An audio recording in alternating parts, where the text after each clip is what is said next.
Bonjour Madame Atlan, Bonjour. vous êtes médiatrice familiale à Montauban et dans tout le Tarn-et-Garonne et aujourd'hui vous allez nous parler de l'enfant et de l'adolescent lorsque ses parents sont en séparation avec plus ou moins de conflits. Alors effectivement, cette période est une période très difficile pour les adultes et notamment pour les enfants qui, eux, sont pris à partie dans ce conflit. Eux ne peuvent pas choisir entre papa ou maman, ne peuvent pas choisir, ne peuvent pas dire s'ils veulent vivre avec papa ou maman, parce qu'ils vivent quelque chose qu'on appelle le conflit de loyauté. Choisir, c'est s'amputer d'un bras ou d'une jambe. Pour eux, ils en sont totalement incapables. Alors cette souffrance est intérieure, on ne le voit pas forcément, et c'est l'extérieur qui tire la sonnette d'alarme. Ce sont les professeurs, le milieu extrascolaire qui dit « Attention, votre enfant, votre adolescent va pas bien ». Lui essaye de cacher pour pas montrer ce qui se passe et ce qu'il vit, essaye d'être gai, mais au fond de lui, il est tiraillé de tous les côtés. Donc effectivement, cette souffrance est latente, parfois invisible, mais certainement et sûrement intérieure. Très bien, imaginons que le conflit se soit accentué, qu'au bout du compte, l'enfant ou l'adolescent ne voit plus un de ses deux parents. Alors là, ça s'appelle rupture de lien ou rupture de communication. Elle peut durer une semaine, 2 semaines, un mois, voire des années. Et là, l'enfant, qui forcément a des besoins qui évoluent, des désirs qui évoluent, s'est coupé du parent avec qui il ne vit pas, par loyauté, toujours pareil, parce que la mère ou le père qui vit avec lui a du mal à avancer dans cette séparation, le prend à partie et se dit papa ou maman, celui qui ne vit pas avec moi, est méchant et mauvais. Mais au fond de lui, vraiment au fond de lui, puisque c'est son père, sa mère, il ne peut pas choisir.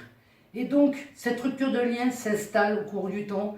Et finalement, l'enfant ou l'adolescent se dit « Attention, mon père ou ma mère, celui qui ne vit pas avec moi, se moque de moi, s'en fout. » Et continue à se construire comme ça. Alors la période d'adolescence est une période très difficile, même pour des enfants ou des adolescents qui ont des parents ensemble. Alors imaginez-vous les dégâts de ces adolescents qui ont ce mal de vivre, en plus de cette séparation à gérer et de la distance qui s'est créée, de la rupture de communication qui s'est créée avec leurs parents. Vous nous avez parlé donc du point de vue de l'enfant ou de l'adolescent, des parents qui sont, on reprend le sujet initial, qui sont dans une séparation plus ou moins conflictuelle. Qu'est-ce qui va les amener à se rendre compte que l'enfant est impliqué? Alors, justement, c'est pas évident.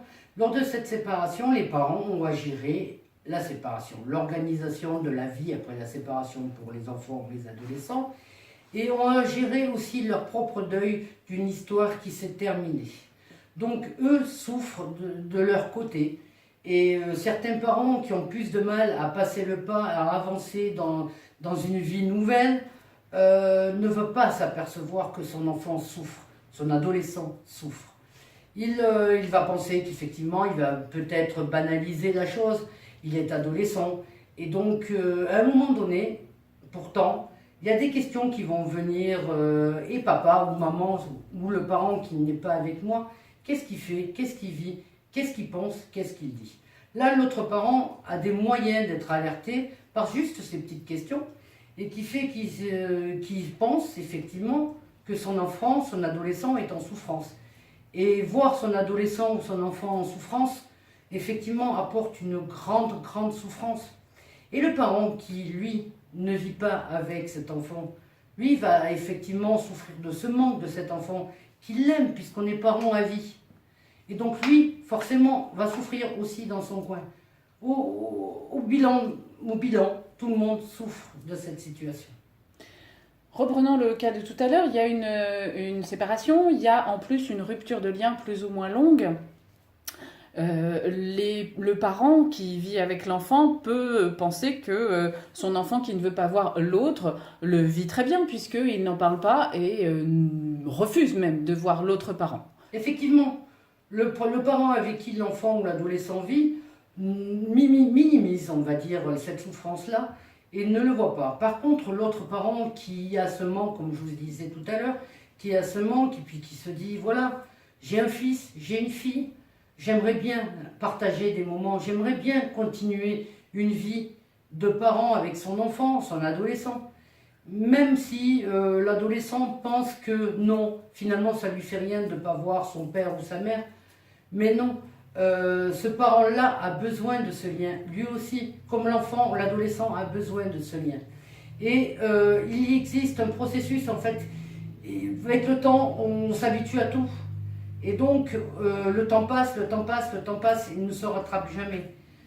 Donc, effectivement, en cas de rupture de communication et surtout pour rétablir un lien qui est inévitable pour la vie, il y a la médiation familiale.